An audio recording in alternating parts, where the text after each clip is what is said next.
رب زدني علما رب زدني علما. بسم الله الرحمن الرحيم. إن الحمد لله نحمده ونستعينه ونستغفره ونعوذ بالله من شرور أنفسنا ومن سيئات أعمالنا. من يهده الله فلا مضل له ومن يضلل فلا هادي له. وأشهد أن لا إله إلا الله وحده لا شريك له وأشهد أن محمدا عبده ورسوله. يا أيها الذين آمنوا اتقوا الله حق تقاته ولا تموتن إلا وأنتم مسلمون. يا أيها الناس اتقوا ربكم الذي خلقكم من نفس واحدة وخلق منها زوجها وبث منهما رجالا كثيرا ونساء واتقوا الله الذي تساءلون به والأرحام إن الله كان عليكم رقيبا. يا أيها الذين آمنوا اتقوا الله وقولوا قولا سديدا يصلح لكم أعمالكم ويغفر لكم ذنوبكم ومن يطع الله ورسوله فقد فاز فوزا عظيما. أما بعد فإن خير الحديث كتاب الله وخير الهدي هدي محمد صلى الله عليه وسلم وشر الأمور محدثاتها وكل محدثة بدعة وكل بدعة ضلالة وكل ضلالة في النار. أعوذ بالله من الشيطان الرجيم. بسم الله الرحمن الرحيم. قل إنما أنا بشر مثلكم يوحى إلي أنما إلهكم إله واحد فمن كان يرجو لقاء ربه فليعمل عملا صالحا ولا يشرك بعبادة ربه أحدا.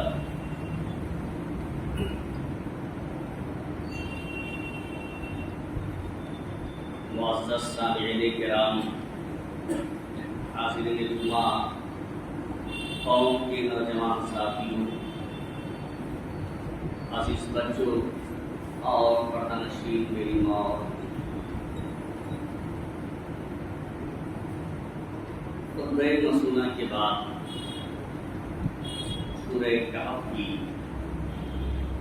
110 نمبر آیت کریمہ جو کہ اس سورت کی آخری آیت ہے، آپ حضرات کے سامنے تلاوت کی گئی. آج کے اس جمعہ کے خطبے میں اسی آیت کی روشنی میں نبی صلی اللہ علیہ وسلم کی بشریت کے تعلق سے کچھ باتیں میں آپ حضرات کے سامنے عرض کرنا چاہتا ہوں. اللہ رب العالمین سے دعا ہے کہ الہ العالمین ہمیں کتاب و سنت کی روشنی میں صحیح بات کہنے اور کما حقہ اس پر عمل کرنے کی توفیق عطا فرمائے. حاضرین گرامی، ربیع الاول کی آج 19 تاریخ ہے. جب یہ مہینہ شروع ہوتا ہے تو لوگ زیادہ سے زیادہ اللہ کے رسول صلی اللہ علیہ وسلم سے محبت کا اظہار کرتے ہیں، لیکن آپ صلی اللہ علیہ وسلم کی تقریر اور آپ صلی اللہ علیہ وسلم سے محبت کے اظہار کے لیے کوئی مہینہ خاص نہیں کیا گیا ہے. ہر مہینے، ہر ہفتے، ہر دن اور ہر لمحے ہمیشہ اللہ کے رسول صلی اللہ علیہ وسلم کی محبت اور آپ صلی اللہ علیہ وسلم کی عظمت ہمارے اور آپ کے دل میں ہونی چاہیے. لیکن محبت کا یہ مطلب نہیں ہے کہ اللہ رب العالمین نے آپ صلی اللہ علیہ وسلم کو جن صفات اور جن خوبیوں سے نوازا ہے، سرے سے ہم اور آپ ان صفات کا ہی انکار کر دیں، محبت میں اس طرح سے ہم مدہوش ہو جائیں کہ ہمیں اس بات کا علم ہی نہ رہے آپ صلی اللہ علیہ وسلم کی خوبیاں کیا ہیں۔ حاضرین گرامی، اللہ کے رسول صلی اللہ علیہ وسلم بلکہ انبیاء کرام کا سلسلہ اللہ رب العالمین نے جو شروع کیا ہے، وہ تمام کے تمام نبی، تمام کے تمام رسول اور پیغمبر مردوں میں سے آئے، یعنی اللہ رب العالمین نے کسی عورت کو نبی بنا کر کے دنیا میں نہیں بھیجا۔ ایک بات تو یہ، دوسری چیز یہ کہ سارے کے سارے نبی بشر اور انسان ہیں، اور انہی میں سے ہمارے آخری نبی جناب محمد رسول اللہ صلی اللہ علیہ وسلم بھی ہیں۔ آپ صلی اللہ علیہ وسلم بھی بشر اور انسان ہی ہیں۔ بشر مان لینے سے اللہ کے رسول صلی اللہ علیہ وسلم کے مقام و مرتبہ میں کوئی کمی نہیں ہوتی، بلکہ انسان کے بارے میں تو اللہ رب العالمین نے فرمایا کہ ہم نے انسانوں کو سب سے اچھے سانچے میں پیدا کیا، انسان تو اشرف المخلوقات ہے۔ تو آپ صلی اللہ علیہ وسلم کو بشر ماننے میں، انسان تسلیم کرنے میں آپ صلی اللہ علیہ وسلم کے مقام و مرتبہ میں کوئی کمی نہیں ہوتی، بلکہ اس کے علاوہ اگر ہم اللہ کے رسول صلی اللہ علیہ وسلم کے بارے میں کوئی عقیدہ رکھتے ہیں کہ آپ صلی اللہ علیہ وسلم بشر نہیں تھے، انسان نہیں تھے، تو وہ قرآن و حدیث کی صریح مخالفت ہے۔ ہمارے اور ہمارے عقیدے میں اور مشرکین مکہ کے عقیدے میں کوئی فرق نہیں ہے۔ قرآن یہ کہتا ہے کہ رسول بشر ہوتا ہے، یعنی کوئی بھی رسول ہو وہ بشر ہی ہوگا، اور اگر ہم یہ کہیں کہ بشر رسول نہیں ہو سکتا ہے تو پھر ظاہر سی بات ہے کفار مکہ میں یہی کہا کرتے تھے، مشرکین مکہ یہی کہتے تھے کہ کیسے ہم نبی تسلیم کر لیں، یہ تو ایک انسان ہے، ہم ہی کیسے آئیں گے، تو ہم ان کو نبی کیسے مان لیں؟ تو ہمارے اور کفار مشرکین کے عقیدے میں کوئی فرق نہیں رہ جاتا ہے۔ آئیے دیکھتے ہیں کہ اللہ رب العالمین نے خطبہ مسئولہ کے بعد جو میں نے آیت کریمہ تلاوت کی ہے، اللہ رب العالمین نے فرمایا قل، اے نبی کریم صلی اللہ علیہ وسلم، آپ لوگوں سے کہہ دیجئے کہ انما انا بشر مثلکم، کہ میں تمہاری ہی طرح سے ایک انسان ہوں۔ آپ یہاں ایک چیز سمجھ لیں، تمہاری ہی طرح سے انسان ہوں، یہ مطلب نہیں ہے کہ جو مقام تمہارا ہے وہی مقام میرا بھی ہے، نہیں، بلکہ جس طرح سے تمہارے پاس ہاتھ، پیر، آنکھ، کان، ناک ہے، جس طرح سے انسانی ضروریات تمہیں لاحق ہوتی ہیں ایسے ہمیں بھی لاحق ہوتی ہے، جس طرح سے تمہارے بال بچے ہیں، تم شادیاں کرتے ہو، ایسے ہمارے بھی بال بچے ہیں، کھانے پینے کے ہمیں بھی ضرورت ہوتی ہے، نفع نقصان کے مالک جس طرح سے تم نہیں ہو ایسے ہم بھی نہیں ہیں، ہم بھی ایک انسان ہیں۔ یہ مطلب نہیں ہے کہ مقام و مرتبہ میں ہم برابر ہیں، کیونکہ نبی صلی اللہ علیہ وسلم کی شخصیت تو وہ ہے کہ آپ صلی اللہ علیہ وسلم بنی آدم کے سردار، آپ صلی اللہ علیہ وسلم تمام انبیاء کے امام ہوئے، آپ کا مقام بہت اعلیٰ ہے، بہت اونچا ہے، لیکن بحیثیت انسان ہونے میں اللہ رب العالمین نے فرمایا کہ آپ کہہ دیجئے ان لوگوں سے کہ انا بشر مثلکم، میں تمہاری طرح سے انسان ہوں، تمہاری طرح سے انسان ہوں۔ فرق مراتب جو ہے، فرق کیا ہے؟ یوحی الی انما الہکم الہ واحد، فرق یہ ہے کہ اللہ رب العالمین نے مجھے منتخب کر لیا ہے، اللہ رب العالمین کی طرف سے میری طرف یہ وحی کی جاتی ہے کہ تمہارا معبود برحق جو عبادت کے لائق ہے وہ صرف ایک ہے، یہ کیا فرق کم ہے؟ یعنی یہی رسالت کا فرق ہے کہ آپ صلی اللہ علیہ وسلم کو اللہ رب العالمین نے رسول بنایا ہے، آپ کو نبی بنایا، اور قیامت تک آنے والے تمام انسانوں اور تمام جنوں کے لیے نبی بنایا ہے۔ یہ فرق ہے کہ بحیثیت انسان تو ہم آپ ہی کی طرح سے، ہم بھی کسی چیز کا اختیار نہیں رکھتے، آپ کی طرح سے ہمیں بھی ضروریات طے ہوتی ہیں، لیکن جو فرق ہے وہ یہ ہے کہ اللہ رب العالمین نے مجھے اپنا پیغمبر منتخب کر لیا ہے، اپنا رسول بنایا ہے، اپنا برگزیدہ بندہ بنا لیا ہے۔ فمن كان يرجو لقاء ربه فليعمل عملا صالحا ولا يشرك بعبادة ربه احدا۔ تو تم میں سے جو شخص اپنے رب سے ملاقات کی امید رکھتا ہو، جسے خواہش ہو کہ اسے قیامت کے دن اپنے رب سے ملاقات کرنی ہے، فليعمل عملا صالحا، تو وہ صالح عمل کرے، یعنی وہ عمل جو کتاب و سنت کے مطابق ہو، اس میں بدعات کی ملاوٹ نہ ہو، تو وہ عمل صالح کرے، ولا یشرک بعبادت ربہ احدا، اور اپنے رب کے ساتھ کسی کو شریک نہ کرے۔ دیکھیں اس آیت کریمہ میں کئی چیزیں معلوم ہوتی ہیں، لیکن صرف ایک بات کہ اللہ رب العالمین نے خود قرآن مجید میں نبی صلی اللہ علیہ وسلم کو یہ حکم دیا کہ آپ لوگوں کے سامنے اعلان کریں، لوگوں سے بتائیں کہ میں تمہاری کی طرح سے ایک انسان ہوں۔ اور دیکھیں کئی آیتیں ہیں، لیکن ایک تو حدیثیں بھی پہلے میں آپ کے سامنے ذکر کر دیتا ہوں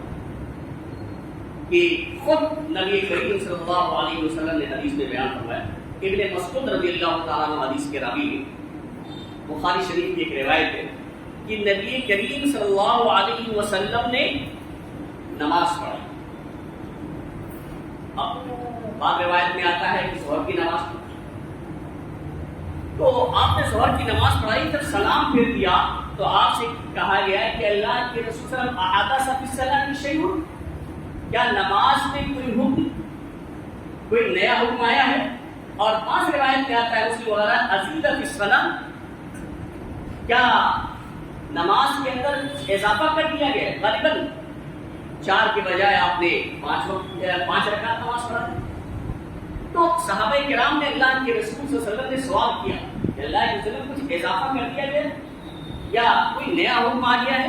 آپ صلی اللہ علیہ وسلم نے فرمایا وماذا، کیا کہنا چاہتے ہو، کیا چیز ہے؟ تو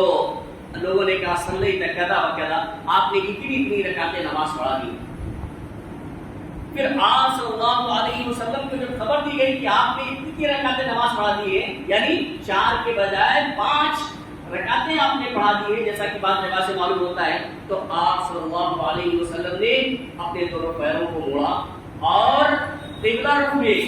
اور 2 سجدے کیے، یعنی سجدے سو یا سجدے سو تو میرا موضوع نہیں ہے، سجدے سو کیا، پھر سلام کیا اور پھر لوگوں کی طرف متوجہ ہوئے۔ اس کے بعد آپ صلی اللہ علیہ وسلم نے کیا فرمایا؟ آپ نے اپنی زبان مبارک سے ارشاد کیا انه لو حدث في الصلاة شيء انبأتكم به، اگر نماز میں کوئی نیا حکم نازل ہوتا، کوئی نئی بات آتی اللہ رب العالمین کی طرف سے، تو میں تمہیں اس سے باخبر کر دیتا، ولكن انما انا بشر مثلكم، لیکن میں تمہاری ہی طرح سے ایک انسان ہوں، انا بشر مثلكم، تمہاری طرح بشر ہوں، انسان ہوں، انسا کما تنسون، مجھ سے بھی بھول ہو جاتی ہے جیسے تم بھول جایا کرتے ہیں، جیسے آپ لوگوں سے بھول چوک ہو جاتی ہے، بحیثیت انسان ہونے کی وجہ سے آپ سے نسیان ہو جاتا ہے، ایسے مجھ سے بھی نسیان ہو جاتا ہے، میں بھی بھول جاتا ہوں۔ فَإِذَا نَسِيتُ فَذَكِّرُونِی، تو جب میں بھول جاؤں تو مجھے تم لوگ یاد دلا دو۔ لمبی روایت ہے، آگے بھی آپ صلی اللہ علیہ وسلم نے کچھ چیزیں ذکر فرمائی ہیں، لیکن میں صرف اس میں یہ آپ کو بتانا چاہتا ہوں کہ اللہ کے رسول صلی اللہ علیہ وسلم نے اس حدیث میں بڑی وضاحت کے ساتھ یہ کہا کہ نماز میں کوئی نئی چیز، کوئی نیا حکم نہیں آیا، لیکن میں بھی ایک انسان ہوں، میں بھی بھول جاتا ہوں جیسے تم سے بھول چوک ہو جایا کرتی ہے، تو جب میں بھول جاؤں تو مجھے یاد دلا دو۔ تو یہ حدیث بھی بتاتی ہے کہ آپ صلی اللہ علیہ وسلم ایک بشر تھے، آپ انسان تھے۔ اور ایک دوسری روایت ام سلمہ رضی اللہ تعالیٰ عنہ روایت کرتی ہے، کہتی ہے کہ سمع النبی صلی اللہ علیہ وسلم جذبت خصام عند بابه، اللہ کے نبی صلی اللہ علیہ وسلم نے اپنے دروازے کے سامنے کچھ جھگڑے کرنے والے لوگوں کے شور غل کو سنا. کچھ لوگ آپ صلی اللہ علیہ وسلم کے دروازے کے سامنے جھگڑ رہے تھے، باس مباحثہ کر رہے تھے. تو آپ صلی اللہ علیہ وسلم تشریف لائے. فخرج علیہم، آپ صلی اللہ علیہ وسلم اپنے حجرے مبارکہ سے نکل کر کے آئے ان کے پاس اور ان سے کہا انما انا بشر، سنو میں انسان ہوں، وَإِنَّهُ يَأْتِينِي الْخَصْمُ، اور میرے پاس لوگ مقدمے لے کر کے آتے ہیں، جھگڑے کرنے والے لوگ آتے ہیں. وَلَعَلَّ بَعْضًا أَن يَكُونَ أَبْلَغَ مِن بَعْضٍ، ہو سکتا ہے تم میں سے بعض سے زیادہ فصیح اللسان ہو، یعنی حق پہ وہ نہ ہو لیکن چرب زبانی کی وجہ سے اور بولنے کی صلاحیت کی وجہ سے وہ غالب آ جائے، اور اب لہو بذالک، اس کی وجہ سے میں اس کے لیے فیصلہ کر دوں. احسب انہ صادق، میں یہ سمجھوں کہ یہ سچ بول رہا ہے، حالانکہ وہ سچا نہیں ہے، لیکن فصیح اللسان ہونے کی وجہ سے، بولنے کا ملکہ اس کو اللہ تعالیٰ نے دے دیا ہے، وہ اپنے بولنے کی وجہ سے، بولنے کی صلاحیت کی وجہ سے اگر میں اسے سچا سمجھ کر اس کے حق میں فیصلہ کر دوں تو آپ صلی اللہ علیہ وسلم نے فرمایا فمن قضیت له بحق المسلمین فانما هي قطعۃ من النار فلیأخذها او لیدعها. آپ نے فرمایا کہ اگر اس کی چرزبانی کی وجہ سے کہ اسے مسلمان کا حق جو تھا دوسرے کا تھا، میں اس کے حق میں اگر فیصلہ کر دوں تو سمجھ لو کہ جہنم کی آگ کا ایک ٹکڑا ہے، وہ اس کے لیے جائز ہے. اب وہ سمجھ لے کہ جہنم کی آگ کا ایک ٹکڑا ہے، اب چاہے تو اسے لے لے اور چاہے چھوڑ. یہ روایت ہے ام سلمہ رضی اللہ تعالیٰ عنہ کہتی ہے کہ یہاں اللہ کے رسول صلی اللہ علیہ وسلم نے یہ بات فرمائی، جو جھگڑا کرنے والے جو مقدمہ لے کر کے آئے تھے ان کے سامنے آپ صلی اللہ علیہ وسلم نے اس بات کی وضاحت کر دی کہ بھائی میں تو ایک بشر ہوں، میں انسان ہوں، ہمیں غیب کا علم نہیں ہے، میں نہیں جانتا ہوں کہ حقیقت کیا ہے. اب آپ لوگوں کی باتوں کو سن کر کے میں اگر کسی کے حق میں فیصلہ دے دوں، حالانکہ وہ اس کا مستحق نہیں ہے، نہ حق و ناجائز لے رہا ہے، تو سمجھ لو کہ وہ آگ کا ٹکڑا میں نے اسے دے دیا ہے، اب چاہے تو لے چاہے چھوڑ دے. یہ حدیث بھی بتاتی ہے کہ آپ صلی اللہ علیہ وسلم نے اپنی ہی زبان مبارک سے یہ فرما دیا ہے کہ میں ایک انسان ہوں. اسی طرح سے ایک روایت اور جس کی راویہ حضرت عائشہ صدیقہ رضی اللہ تعالیٰ عنہ کہتی ہے کہ دخل علی رسول اللہ صلی اللہ علیہ وسلم رجلان فکلمہ فابغضا، کہتی ہے کہ اللہ کے رسول صلی اللہ علیہ وسلم کے پاس دو آدمی تشریف لائے اور انہوں نے اللہ کے رسول صلی اللہ علیہ وسلم سے بات کی. فکلمہ شیء، کسی چیز کے متعلق، لیکن حضرت عائشہ کہتی لا ادری ما ہوا، مجھے معلوم نہیں کہ کیا بات کر رہے ہیں. یعنی آپ صلی اللہ علیہ وسلم سے کوئی بات ان دونوں نے کی اور مجھے معلوم نہیں کہ کیا بات کی، لیکن اس کے الفاظ ہیں ان دونوں کی باتوں سے آپ صلی اللہ علیہ وسلم غضبناک ہو کے بھڑک گئے، آپ کو غصہ آ گیا. اب وہ کون سی بات تھی؟ حضرت عائشہ صدیقہ رضی اللہ تعالیٰ عنہ کہتی ہے لا ادری ما ہوا، ہمیں معلوم نہیں ہے کہ کون سی بات تھی، لیکن بات جب آپ صلی اللہ علیہ وسلم نے سنی تو آپ بھڑک گیا، غضبناک ہو کے غصہ ہو گئے. اور یہی نہیں، کہتی ہیں کہ آپ صلی اللہ علیہ وسلم فلعنها وسب لعنهما وسبهما، آپ نے انہیں لعنت اور انہوں نے برا کہا. یعنی آپ جبکہ بہت ہی شفیق، بہت ہی نرم دل، بڑے ہی مہربان تھے، لیکن ان کی باتیں سن کر کے آپ صلی اللہ علیہ وسلم غصہ ہوئے اور انہیں برا بھلا کہا. یہ نہیں کہ ماں بہن کی گالی دے دی، لیکن سخت الفاظ آپ صلی اللہ علیہ وسلم نے ان کے لیے استعمال کی. ظاہر سی بات ہے کوئی بڑی بات نہیں ہوگی. تو اس کے بعد حضرت عائشہ صدیقہ رضی اللہ تعالیٰ عنہ کہتی ہے کہ اللہ کے رسول صلی اللہ علیہ وسلم کی بھلائی کا جو کچھ بھی حصہ جو لوگ پاتے ہیں اس حصے میں سے ان دونوں آدمیوں کو تو کچھ نہیں ملا. اللہ کے رسول کہتے ہیں آپ کیا کہنا چاہتی ہو؟ کہتی ہیں کہ میں نے کہا اللہ کے رسول ان دونوں کو آپ نے سخت لفظ کہا، ان پر لعنت کی، انہیں برا بھلا کہا، تو ظاہر سی بات ہے کہ یہ کیسے خیر پا سکتے ہیں. پھر آپ صلی اللہ علیہ وسلم نے کہا انہیں معلوم نہیں ہے کہ میں نے اللہ رب العالمین سے کیا شرط لگائی ہے، کیا شرط لگا رکھی ہے. پھر کہتے ہیں کہ میں نے یہ کہا ہے، کہتے ہیں کہ آپ نے فرمایا کہ میں نے یہ کہا اللہم انما انا بشر، اللہ میں انسان ہوں، میں بشر ہوں، فأی المسلمین لعنتہ وسببتہ فجعلہ زکاۃ واجرا، اللہ میں انسان ہوں، میں بشر ہوں، اور جس مسلمان کو پر لعنت بھیج دوں یا جسے برا بھلا کہہ دوں تو میرا یا اس پر مسلمان پر لعنت کر دینا یا اسے سخت کہہ دینا، اس کو تو گناہوں سے پاکیزگی اور ثواب کا ذریعہ بنا دے۔ یعنی میں نے جو کچھ کہا ہے اللہ رب العالمین سے میں نے یہ شرط لگا دی ہے، یہ دعا کی ہے کہ میرا سخت سخت کسی مسلمان کو کہہ دینا، کسی کو تنبیہ کر دینا، کسی کو برا کہہ دینا، اللہ رب العالمین اس میرے اس کہنے کو اس کے گناہوں سے پاکیزگی کا ذریعہ اس کے لیے بنا دے اور اجر و ثواب کے حصول کا ذریعہ بنا دے۔ اس حدیث میں بھی اللہ کے رسول صلی اللہ علیہ وسلم نے فرمایا کہ میں نے اللہم انما انا بشر، اللہ میں انسان ہوں۔ تو بہت سی حدیثیں ایسی موجود ہیں جو اس بات پر دلالت کرتی ہے کہ آپ صلی اللہ علیہ وسلم بشر ہیں، آپ صلی اللہ علیہ وسلم انسان ہیں اور کوئی دوسری مخلوق نہیں ہے، جیسا کہ ہم میں سے بہت سے لوگ یہ سمجھتے ہیں کہ اللہ کے رسول صلی اللہ علیہ وسلم نور ہے۔ اس طرح کا عقیدہ باطل ہے اور یہ عقیدہ کفر تک پہنچا سکتا ہے۔ اس لیے ہمیں اور آپ کو اس عقیدے سے باہر رہنا چاہیے، ہمیں اور آپ کو یہی عقیدہ رکھنا ہوگا کہ ہمارے آخری نبی جناب محمد رسول اللہ صلی اللہ علیہ وسلم ایک انسان ہے،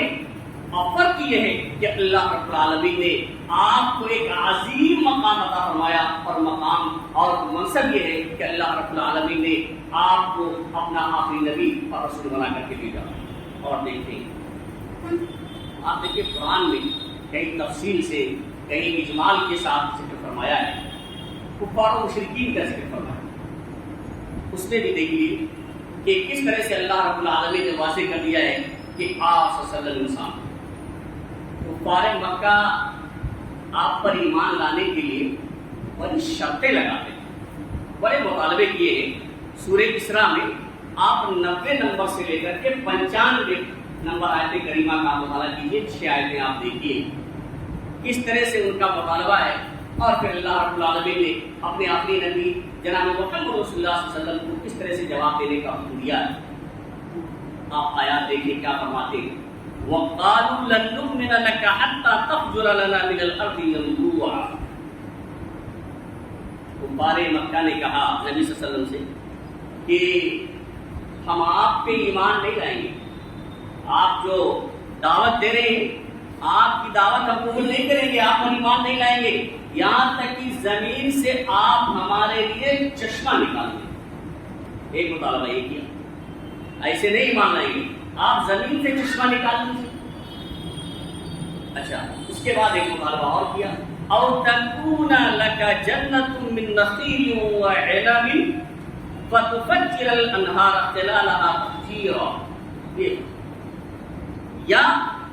آپ کا کوئی ایسا باغ ہو کھجوروں کا اور انگوروں کا کہ جن کے درمیان آپ بہت سی نہریں جاری کر دیں۔ یہ مطالبہ کیا کہ آپ کے پاس کھجوروں کا اور انگوروں کا ایسا باغ ہو کہ جن کے درمیان آپ بہت سی نہریں جاری کر دیں، اور او تسقط السماء كما زعمت علينا كسفا، ایک مطالبہ یہ بھی کیا، اور یا تو آپ جیسا گمان کر رہے ہیں ہمارے اوپر آسمان کے ٹکڑے چھوٹے چھوٹے کر کے گرا دیجیے، یہ بھی مطالبہ کیا۔ تو ہم مان لیں گے کہ آپ سچے نبی ہیں، آسمان کے چھوٹے چھوٹے ٹکڑے ہمارے اوپر آپ برسا دیجیے، گرا دیجیے، اور او تأتی باللہ والملائکۃ قبیلا، یا اللہ اور فرشتوں کو ہمارے روبرو لا کے کھڑا کر دیجیے، تب ہم آپ کی بات مان لیں گے کہ آپ سچے نبی ہیں۔ یعنی اللہ کو لے آئیے، او تأتی باللہ والملائکۃ قبیلا، فرشتوں کے لے آئیے اور اللہ کو لے آئیے، روبرو سب آ کے ہمارے سامنے کھڑے ہو جائیں، تب ہم ایمان لے لیں۔ او یکون لک بیت زخرف، یا آپ کا ایک سونے کا گھر ہو جائے، زخرف ایسے مزین چیز کو کہتے ہیں لیکن یہاں سونا مراد ہے، یا تو آپ کا سونے کا گھر ہو جائے، اور ترقى في السماء، یا آپ آسمان میں چڑھ جائیں۔ اگر آپ سچے نبی ہیں تو آپ آسمان میں چڑھ جائیے، اور پھر یہ بھی کہا کہ ایسے آپ پہلے آسمان پہ چڑھ گئے تب بھی ہم یقین نہیں کریں گے وَلَن نُؤْمِنَ لَكَ لِرُقِيِّكَ حَتَّىٰ تُنَزِّلَ عَلَيْنَا كِتَابًا نَقْرَؤُهُ، کہتے ہیں اور آپ کے آسمان میں چڑھ جانے پر بھی ہم یقین نہیں کر سکتے ہیں یہاں تک کہ آپ ایک کتاب لے آئیں، وہاں سے نازل کر لائیں، کتاب اتار لائیں اور اسے ہم پڑھیں تب ہم ایمان لے آئیں گے۔ یعنی یہ مطالبات کیا تو اللہ رب العالمین نے جواب دیا، آپ قل نبی اے محمد صلی اللہ علیہ وسلم آپ کہہ دیجئے سبحان ربی، میرے رب کی ذات پاک، یعنی جن چیزوں کا تم مطالبہ کر رہے ہو ان چیزوں کے کرنے میں اللہ رب العالمین قادر ہے، لفظ کن کے ذریعہ کر سکتا ہے، لیکن هل كنت الا بشر رسولا، لیکن میں تو انسان کے اندر یہ طاقت ہے، میرا رب یہ کر سکتا ہے، کن کے ذریعہ کر سکتا ہے، لیکن اللہ رب العالمین وہ ذات جب چاہتا ہے ظاہر کرتا ہے ہمیشہ، یہ کوئی ضروری نہیں ہے، اور میں تو ایک انسان ہوں، هل كنت الا بشر رسولا، میں ایک انسان ہوں، میرے انسان کے اندر یہ طاقت نہیں ہے کہ آسمان میں چڑھ جائے اور نہریں جاری کر دے، فرشتوں اور اللہ کو لا کر کے لوگوں کے سامنے کر، انسان کے اندر یہ طاقت نہیں ہے، میں تو انسان ہوں، ہاں رسولا، اللہ رب العالمین نے مجھے رسول بنایا ہے، مجھے منتخب کر لیا ہے، مجھے چن لیا ہے، پیغمبر بنا دیا ہے، بس اتنا ہے، میرے اندر یہ اختیار نہیں ہے۔ اس کے بعد کہا اور آگے 2-3 آیتیں جس میں کہا کہ لوگوں نے یہی بات کہی تھی، یہی بات تھی جس وجہ سے انہیں ایمان لانے سے روک رہی تھی، کیا یہ کہتے تھے الا ان قالوا ابعث اللہ بشر رسولا، یہ کہتے تھے کہ اللہ تعالیٰ نے انسان کو رسول بنا کر بھیجا ہے، انسان، یہی اسی پر ان کو تعجب تھا کہ نبی صلی اللہ علیہ وسلم انسان تھے، بشر تھے، اسی پہ تعجب کرتے تھے اور اسی وجہ سے وہ لوگ ایمان نہیں لاتے تھے۔ لیکن اللہ رب العالمین نے 95 نمبر آیت کریمہ کے اندر فرمایا دیکھو انسان کے لیے، انسانوں کو سمجھانے کے لیے، انسانوں کو راستہ بتانے کے لیے انسانوں ہی کی ضرورت ہوتی ہے۔ قل لو كان في الارض ملائكة يمشون مطمئنين لنزل عليهم من السماء ملكا رسولا، یہ آپ کہہ دیجئے کہ اگر زمین پہ فرشتے چلتے پھرتے ہوتے، اگر فرشتے بستے آباد ہوتے تو ہم جو ہے فرشتے ہی بھیجتے تھے، فرشتوں ہی کو رسول بنا کر بھیجتے تھے، لیکن چونکہ بسنے والے رہنے والے انسان ہیں اس لیے ان کی ہدایت کے لیے رسول ہی بھیجتے ہیں۔ اسی طرح سے اور بہت سی آیتیں، جیسے ایک آیت میں کہا کفار مکہ نے کہا ہاں لہٰذا رسول، اس رسول کو کیا ہو گیا ہے، ان طعام ویمشی فی الاسواق، جو کھانا کھاتا ہے بازاروں میں چلتا ہے، تو یہ نبی کیسے ہو سکتا ہے، رسول کیسے ہوتا ہے، ہماری طرح انسان ہے۔ تو اللہ رب العالمین نے اور بھی آیات میں ذکر کیا کہ یہ کوئی ایک نبی کی بات نہیں ہے کہ کھانا کھاتے ہیں، پانی پیتے ہیں، بال بچے، بلکہ جتنے بھی انبیاء کرام آئے ہیں سارے کے سارے کھانا کھاتے تھے، سارے کے سارے بازار میں اپنی ضرورتوں کے لیے جاتے تھے، تو سب کو انسانی ضروریات لائق ہوتی تھی، اس میں آپ کو بھی لائق ہوتی ہے۔ تو ان آیات اور احادیث کی روشنی میں یہ بات معلوم ہوتی ہے کہ ہمارے آخری نبی جناب محمد رسول اللہ صلی اللہ علیہ وسلم بشر اور انسان ہے، آپ صلی اللہ علیہ وسلم نور نہیں ہے۔ جو شخص یہ عقیدہ رکھتا ہے کہ آپ صلی اللہ علیہ وسلم بشر نہیں، انسان نہیں، اس کے عقیدے میں اور کفار مکہ کے عقیدے میں کوئی فرق نظر نہیں آتا ہے۔ اللہ رب العالمین سے دعا ہے کہ الہ العالمین ہمیں صحیح سمجھ عطا فرمائے، ہمیشہ کتاب و سنت کے مطابق عمل کرنے کی توفیق عطا فرمائے۔ حاضرین گرامی، ایک بات میں ذکر کر دوں کہ دیکھیے ہمیشہ یہ نماز کے لیے خاص نہیں ہے کہ لنگی ہو، پتلون ہو، پاجامہ ہو، کچھ بھی ہو، وہ ٹخنے سے اوپر رکھنا چاہیے ہمیشہ۔ اور نماز تو ایک اہم عبادت ہے، اس میں اگر یہ ہمیشہ رہنا چاہیے، لیکن نماز ایک اہم عبادت کے لیے ہم کھڑے ہوتے تو اس میں بھی بہتوں کا نظر ایسے دیکھنے میں آتا ہے کہ ٹخنے سے نیچا رہتا ہے، جو درست نہیں ہے نماز درست نہیں ہوگی۔ اس لیے کم سے کم جو ہے ہمیشہ احتیاط رکھنا چاہیے، لیکن نماز میں جب اللہ کے دربار آپ حاضر ہو جائیں تو اس کا خاص خیال رکھا کریں کہ لنگی، پاجامہ، یہ جو بھی کپڑے وغیرہ خرید کے آتے ہیں کم سے کم ٹخنے کے اوپر ہو، ٹخنے سے نیچے نہ ہو۔ اور ایک بات اور میں آپ کے سامنے ایک اعلان کے طور پہ ذکر کر دوں کہ آپ کے سامنے یہ بات ذکر کی گئی تھی کہ ادارے نے جو ہے جامعہ ملیہ کے قریب وفات منزل میں ایک نئی مسجد کی تعمیر کا ارادہ کیا ہے، جو جامع مسجد علی بن ابی طالب ہی کے نام سے موسوم ہے، اسی نام سے وہاں یہ تعمیر کی جا رہی ہے۔ اور جس کی زمین اور تعمیر کا خرچہ 3.5 کروڑ سے زائد ہے، تو اس میں لوگوں کے تعاون ہی سے یہ کام ہو سکتا ہے. اس لیے یہاں گیٹ کے پاس رکھا ہوا ہے. آپ لوگوں سے جو بھی ہو سکے زیادہ سے زیادہ تعاون کریں. جو کچھ اللہ کے راستے میں خرچ کریں گے انشاءاللہ اس پہ یہاں اجر عظیم سے آپ مستفید ہوں گے. تو آپ کو دعوانا نہیں